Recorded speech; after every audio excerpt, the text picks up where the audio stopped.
안녕하세요. 저는 이제 막 돌진하는 아이를 키우고 있는 30대 초반의 주부입니다. 좀 전까지 아파서 울다가 간신히 약 먹고 잠든 우리 딸을 보고 있자니 또 한 번 속상한 마음도 들고 시댁 식구들이 너무나 원망스럽습니다. 남편의 청혼을 정식으로 받아들인 후 며칠이 지나지 않아 남편은 시부모님이 저를 너무 보고 싶어 하신다며 자기 집에 인사를 가자고 했습니다. 긴장되고 떨리는 마음으로 시어머니가 좋아하실 듯한 꽃과 작은 선물을 사들고 남편의 본가로 인사를 드리러 갔어요. 시어머니는 말수가 없고 조용하신 분이셨습니다. 반면에 시아버지는 목소리가 크시고 마치 집안의 왕처럼 행동하시는 느낌이었어요. 저는 남편이 그런 시아버지를 닮지 않아서 참 다행이다라는 생각이 들었습니다. 남편은 절대로 화를 내는 법이 없었고 상대의 기분을 잘 맞춰주는 자상한 성격이었으니까요. 시아버지는 저에게 결혼하면 아이는 언제 가질 거냐고 물으시더라고요.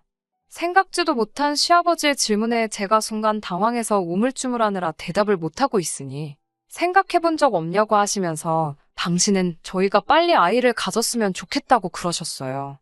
자기 주변 친구들은 다 지금 손자 손녀 보고 할머니 할아버지 소리 듣는다며 부러워 죽겠다고 하시더라고요. 저는 그런 시아버지의 행동이 솔직히 좋아 보였습니다. 비록 괄괄하신 성격 같기는 했지만 그래도 손자 손녀를 기다리신다는 건 그만큼 사랑이 많다는 거라고 생각했거든요. 사실 저는 편부모 가정에서 자랐거든요. 저희 부모님은 제가 중학교에 입학했을 무렵 이혼을 하셨고 저는 어머니 손에서 자랐습니다.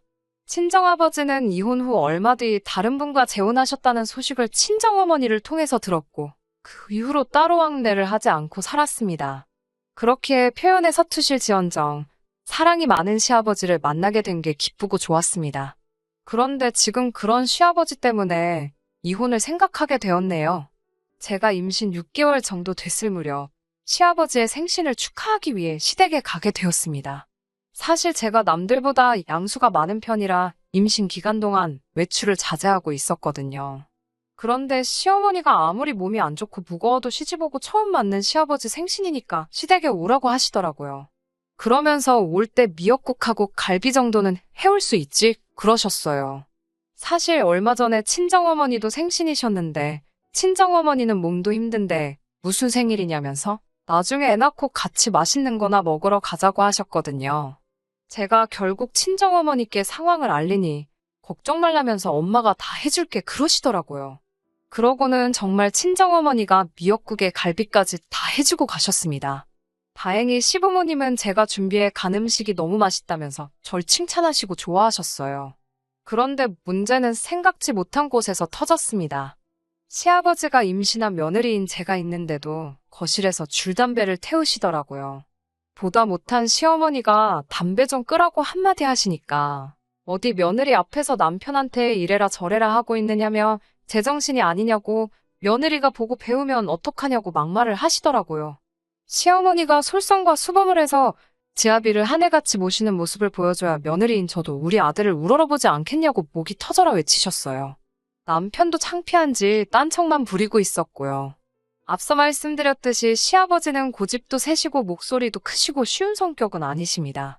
게다가 흡연과 음주라는 안 좋은 생활 습관도 가지고 계셨어요. 남편 말에 의하면 술이 정말 심할 때는 일주일에 한 번은 경찰서에 가서 모시고 와야 할 정도였다고 하더라고요. 담배도 하루에 2갑은 피실 만큼 굴초십니다. 물론 이 모든 건 시아버지의 성향이고 기호사항이니 며느리인 제가 하시라 마시라 할 일은 아니지요. 그래서 저도 시아버지께 한 번도 싫은 티를 낸 적이 없습니다. 단지 건강에 안 좋을 것 같으니 항상 줄이시라고 말씀드리고 부탁드렸습니다. 그러는 와중에 제가 임신을 하게 되었고 그때부터는 시아버지의 그런 생활 습관들이 솔직히 정말 신경 쓰이긴 하더라고요. 간접흡연이 그렇게 안 좋다고 하는데 시아버지는 담배 피고도 90살 넘게 사는 사람들이 얼마나 많은 줄 아냐면서 다 지 팔자대로 사는 거라고 하시더라고요. 자기 친구 중에 술, 담배는 거들떠도 안 보던 녀석이 있었는데 그 자식이 친구들 중에서도 제일 먼저 죽었다고 하면서요. 그런 말씀을 아무렇지 않게 하시니 어쩔 수 없이 제가 시아버지를 피하는 것 말고는 방법이 없었습니다.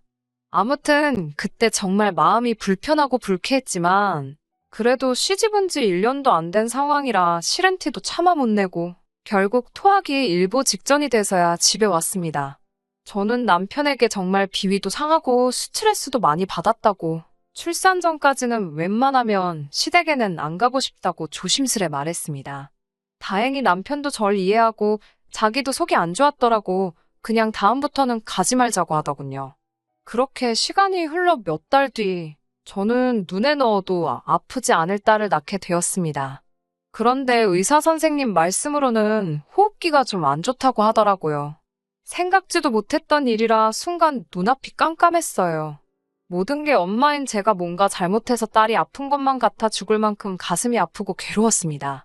친정어머니나 남편은 모두 제 잘못이 아니라고, 그리고 죽을 병도 아니고 불치병도 아닌데 뭘 그러냐 하며 괜찮다고 절 위로해 주었습니다. 하지만 시부모님의 반응은 달랐습니다. 시아버지는 저더러 깔끔 떨 때부터 알아봤다면서 혼자 깨끗한 척은 다 하더니 이게 뭐냐고 빈정거리셨어요.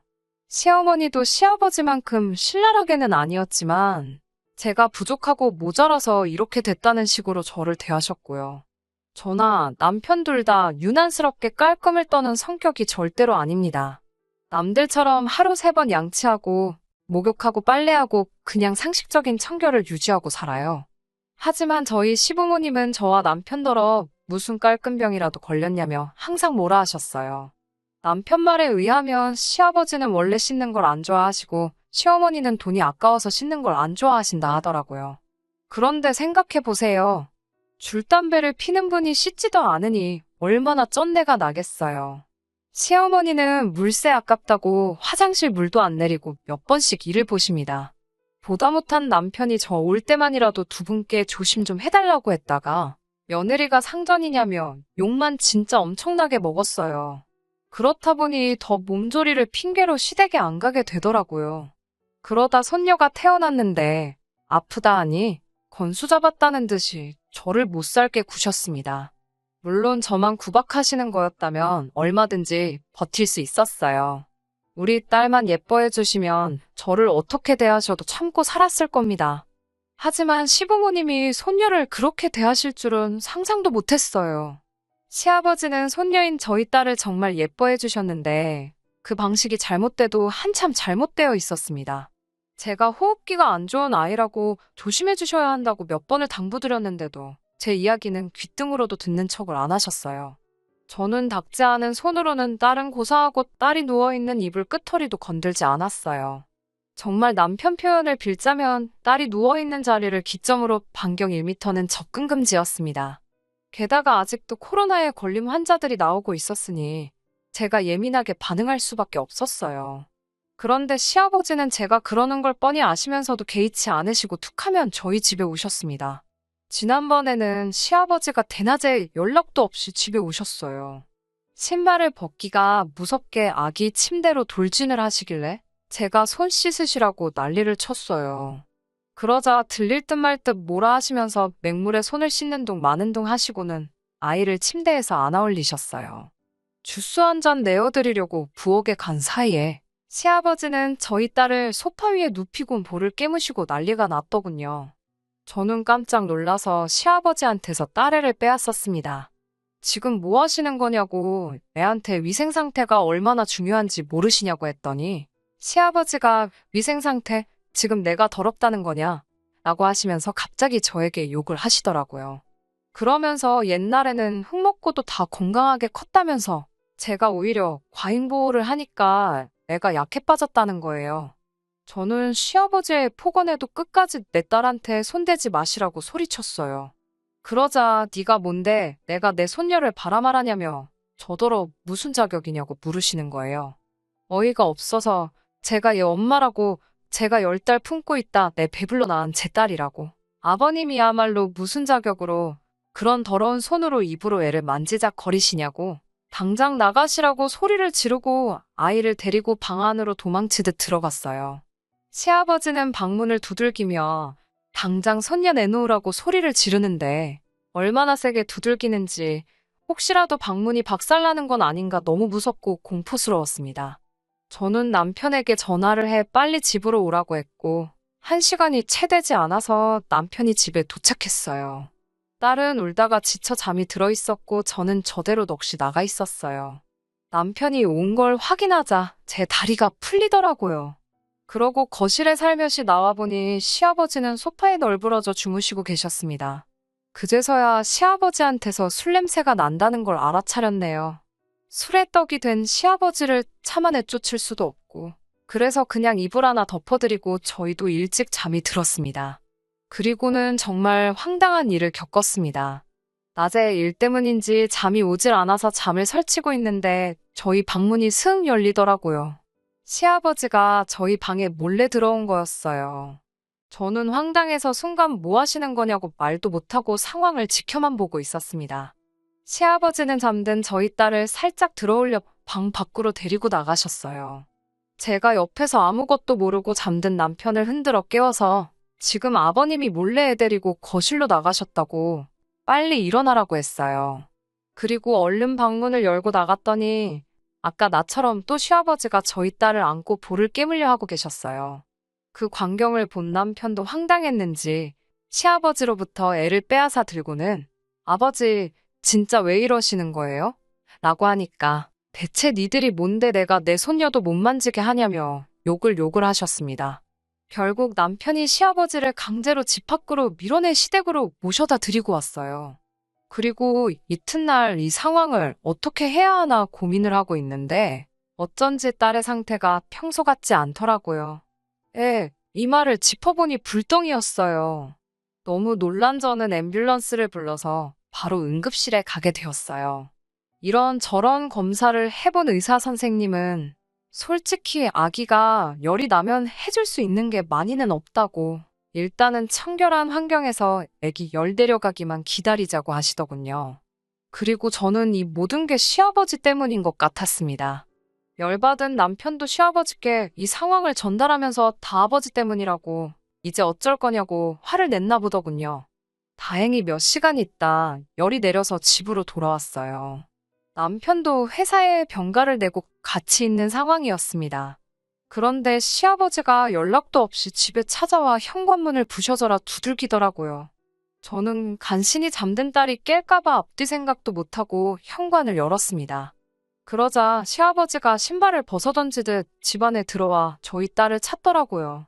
남편이 지금 애 잔다고 왜 이러시냐고 막아서자 저를 죽일 듯이 노려보시면서 이래서 집에 사람이 잘 들어와야 된다며 이제껏 남편이 한 번도 대든 적이 없었는데 저 때문에 지 부모도 못 알아본다고 그럽니다. 아무래도 니들 둘 다 이제 눈에 뵈는 게 없나 보다고 저 때문에 아주 상놈의 집안이 됐다고 욕을 하시더군요. 저는 더 이상 시아버지랑 말도 섞기 싫어서 그럼 사람 새로 들이셔서 손자 손녀 새로 낳아달라 하시라고 그랬습니다. 다시는 저희 딸 볼 생각 하지 마시라고요. 그러자 네가 뭔데 내 손녀를 보라 말하냐며 제가 눈앞에 있었으면 벌써 한 대 때리고도 남았는데 운 좋은 줄 알라고 하시더군요. 그러면서 아버지 없이 컸다더니 아주 못 배운 티가 난다면서 너는 내 손녀를 낳았으니까 며느리 자리 유지하게 해주는 거라고 그러시더군요. 그 말을 듣고 있으니 저는 이 사람을 시아버지로서도 어른으로서도 존중해드릴 필요가 없겠다 싶었습니다. 저는 시아버지께 저야말로 아버님이 저희 딸 할아버지니까 그동안 그래도 그만큼 존중해드린 거라고요. 그런데 자꾸 제가 무슨 자격이냐고 그러시는데 아버님이 예뻐 죽는 그 손녀, 제 뱃속에서 10달 품고 낳은 제 딸이라고. 제가 그의 엄마라고 소리를 질렀습니다. 남편은 중간에 껴서 시아버지와 저를 번갈아 쳐다보더니 시아버지께 아무래도 이번엔 아버지가 단단히 실수하신 것 같다고 일단 저희 집에서 나가달라고 그러더군요.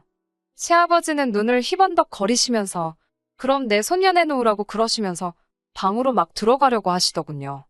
저는 도무지 이 상황이 감당이 안 돼서 경찰을 불렀습니다.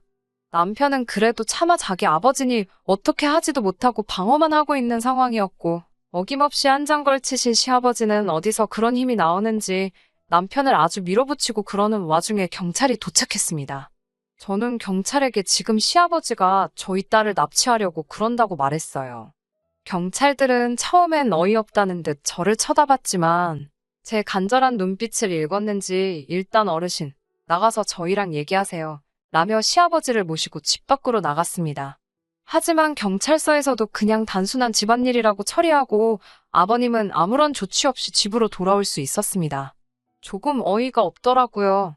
집안일이라고 하기에는 저는 정말 아직도 사연 적고 있으면서도 진정이 안 되는데 집안일이라고 그냥 집에 보내셨다는 게요. 남편한테는 지금 당장 짐 싸서 애 데리고 친정 가겠다고 으름장을 놓았지만 원초적으로 해결될 일이 아니란 걸 알고 있으니 정말 스트레스를 받네요. 뭐 어떻게 좋은 방법이 없을란지. 아무것도 모르고 울다 지쳐 잠든 아이만 보면 제 속이 정말 타들어갑니다. 안녕하세요. 몇 달 전 시아버지 일로 사연 보냈던 쓰니입니다. 혹시나 기다리신 분들이 계실 것 같아 후기를 이렇게 남겨드려요. 매번 술만 안 드시면 참 좋은 분이라고 자기 아버지를 비호하던 남편도 그날 일만큼은 자기 아버지 편을 들지 못하더군요. 그만큼 시아버지의 행동은 상식을 벗어나고 도를 지나치는 행동이었고 남편도 오랫동안 시아버지의 술버릇으로 인한 폭언과 막무가내로 나오시는 행동에 그동안 마음이 많이 지쳐 있었다는 사실을 털어놓더라고요. 하지만 그렇다고 이 상황을 그냥 넘어갈 수는 없었습니다. 다음날 아버님께 전화를 드렸어요. 한 번만 더 그렇게 술에 잔뜩 취해서 통제불능인 상태로 오신다면 저희들은 아버님을 고소할 수밖에 없다고요. 아버님은 혀를 차면서 뭘 제대로 알고나 떠들라고 말하며 가족끼리는 고소가 불가능한 것도 모르냐고 저희를 무시하더군요. 할애비가 손녀 보러 가는 게 그렇게 못마땅해서 고소까지 하겠다는 게 세상 천하의 말이나 되냐고 오히려 저희들을 몹쓸 자식들 취급을 하셨습니다. 아버님 말씀대로 직계존속에 대한 고소는 불가능한 게 사실이지만 아버님이 간과하신 게 있었습니다. 이 경우가 가정폭력일 경우에는 말이 다르다는 걸요. 아버님의 주폭이나 언행도 가정폭력에 해당하는 사안이고 이 부분이 신체적인 피해가 아닐지라도 정신적인 피해를 이유로 가정폭력에 해당한다고 하더라고요. 아버님이 알고 계시는 것과는 다르게 고소가 가능하다는 이야기였습니다. 하지만 결국 아버님은 또 저희들의 경고를 무시하고 약주 한 잔 걸치시고 손녀 보겠다고 찾아오셨어요. 저번처럼 문 앞에서 실갱이조차 하기 싫었고 그날은 결국 문 앞에서부터 경찰을 불러 아버님을 집으로 돌려보냈습니다. 물론 곱게 돌아가진 않으셨죠. 정말 여태껏 아버님께 들어본 욕 중에서 가장 심한 욕을 들어야만 했습니다. 이웃들 보기에도 창피하더라고요. 시아버지 경찰 불러서 데려가게 하는 모습을 동네방네 보여줘야 했으니까요. 그래서 결국 말한 대로 아버님을 고소하기까지 이르렀습니다. 아버님도 고소장 접수되고 본인이 고소당했다는 사실을 아셨을 때 많이 당황하더라고요. 남편 보고는 천하의 후레자식이라고 다른 사람도 아니고 자기 아버지를 고소하는 아들이 세상 천하에 어디 있냐며 소리를 지르셨죠. 저 때문에 자기 아들이 저런다는 것도 또 빼먹지 않으셨고요. 하지만 또 법정에 출두하셨을 때는 지레 겁먹은 듯한 표정이시더군요. 아버님의 주폭을 이유로 정신적 폭력이 인정되어서 접근금지 명령 처분을 받는 걸로 끝이 났습니다. 막상 징역을 살 수도 있다는 말 때문인지 아버님은 정말 판결이 끝난 이후로 한 번을 나타나지 않으셨어요. 남편은 자기 아버지를 고소했다는 이유로 한동안 맘고생이 엄청 심했습니다. 그래도 지켜야 할 아이와 제가 있으니 언제까지 아버지의 주폭 속에서 살 수 없다고 이 상황을 벗어날 수 있게 자기도 마음 굳게 먹겠다고 약속하더군요. 정말 처음으로 보여준 듬직하고 믿음직스런 모습이었습니다. 남편의 변화처럼 저희들 인생의 변화도 금세 찾아왔습니다. 판결로부터 몇 달 뒤인 최근 어머님께 걸려온 전화로부터 시작되었어요. 아버님이 저희한테 꼭 하고 싶은 이야기가 있어서 그러는데 잠깐이라도 시간 좀 내주면 안 되겠느냐고요. 어머님이 저희에게 직접 연락하신 이유는 접근금지 명령 때문에 아버님은 저희한테 유선상으로도 연락이 허용되지 않았거든요. 판결상 피해자인 저희였기 때문에 접근금지 처분을 받은 아버님을 만나는 것은 저희에게는 커다란 제약이 되지 않았습니다. 고소한 걸 이유로 저희를 두 번 다시 안 볼 것처럼 행동하더니 이제 와서 저희를 왜 보자고 하는지 의아하더라고요. 아버님은 저희를 보자마자 고개 숙여 지난 날들의 일을 사과부터 하셨습니다. 참 의외였습니다. 그 고집 세고 자존심 강한 시아버지가 잘못을 인정하고 저희에게 사과한다는 게요. 접근금지 명령을 받고는 처음에 저희에게 화가 많이 났던 건 사실이라고 하셨습니다. 손녀딸은 보고 싶은데 갈 수가 없으니 그게 참 원망스러웠다고 하네요. 그런데 그 원망이 하루가 지나고 이틀이 지나고 하면서 저희가 오죽했으면 아버지를 고소하면서까지 근처에 오지도 못하게 했을까 하는 생각이 들었다고 합니다. 그리고 그때부터 노력해서 지금은 담배도 끊었고 술은 진작에 끊었다면서 자신에게 한 번만 더 기회를 달라고 부탁하시더라고요. 원한다면 당장 병원에 가서 몸에 남아있는 잔존 알코올이나 니코틴 검사까지 해서 자기 말이 거짓인지 사실인지 보여주겠다고 하셨습니다. 아버님에게서 진심이 느껴졌어요. 어머님도 아버님 말에 거짓이 없다고 정말 술, 담배 끊으신 지도 한참 되었다며 이제 그만 정상적인 가족으로 돌아갈 수 없겠냐고 간곡히 부탁하셨습니다. 제 결정이 가장 중요하긴 하지만 이 상황을 제가 결론 짓기에는 사실 며느리라는 제 위치상 어려운 부분이 있었어요. 남편은 이런 저의 고민을 눈치라도 챈 건지 나서서 상황을 정리해 주더라고요. 아버님 앞으로 걸려있는 접근금지 명령은 해제하지 않을 것이다. 하지만 아이가 보고 싶어 찾아오시는 부분에 대해서는 우리도 아버님을 문전박대하고 싶은 마음은 없다고. 진짜로 아버님이 술, 담배에 더 이상 손을 대지 않으시고 우리 부부, 특히 며느리인 저를 인격적으로 대우해 주실 때 그때가 되면 접근금지 명령을 풀도록 하겠다고요. 제 마음을 읽기라도 한 건지 제가 하고 싶은 대답을 그대로 읊어주니 제가 사람 하나는 제대로 봤다는 생각까지 들었어요. 그리고 아버님이 저희 앞에 사과한 날을 기정으로 한 달에 2-3번씩은 저희 집에 오셔서 손녀딸 보고 가십니다. 청결하게 하시고 멀끔하게 먹까지 내시고 오세요. 그렇게 깔끔하게 오시는데도 저희 집에 도착하시면 아이 보러 가기 전에 화장실 먼저 들려서 손부터 박박 씻고 나오십니다. 이제 정상적인 가정으로 돌아온 것 같은 느낌이 들어요. 사실 아버님께 시달리며 이혼을 생각하지 않은 것도 아닌데 제가 편부모 가정에서 자라서 그런지 제 딸도 저처럼 아버지 없이 자라기를 원하지 않았어요. 아버님도 손녀딸 엄청 챙기시고 사실 술이 들어갔을 때를 제외하고는 참 좋으신 분이란 것도 알고 있습니다. 이제 더 이상 그동안 고통받았던 일로 또다시 스트레스 받을 일이 없을 거라 믿어요. 접근금지 명령은 끝날 때까지 유지시킬 생각이지만 저는 이번 일을 계기로 우리 가족이 한층 더 행복에 가까워졌다고 믿어 의심치 않습니다. 적어도 남편이 제 옆에서 든든히 제 편이 되어준다면 더 이상 걱정할 일은 없을 것 같아요. 결혼이 서로 다른 두 가정이 만나는 거고 그 안에 얼마나 서로 다른 사람들이 관련되어 있는지 여러분 다들 아시잖아요. 저희는 다른 가정보다 시간이 조금 더 필요한 것뿐이라 믿고 지금 당장은 딸만 생각하고 딸을 위해 살아보려고 합니다. 후기 기다려주시며 자기 일처럼 같이 분노해주셨던 분들께도 모두 감사드립니다. 끝까지 들어주셔서 감사합니다. 오늘의 사연은 여기까지입니다. 구독과 좋아요, 알람 설정 부탁드리고 더 좋은 사연으로 다시 찾아뵙겠습니다. 감사합니다.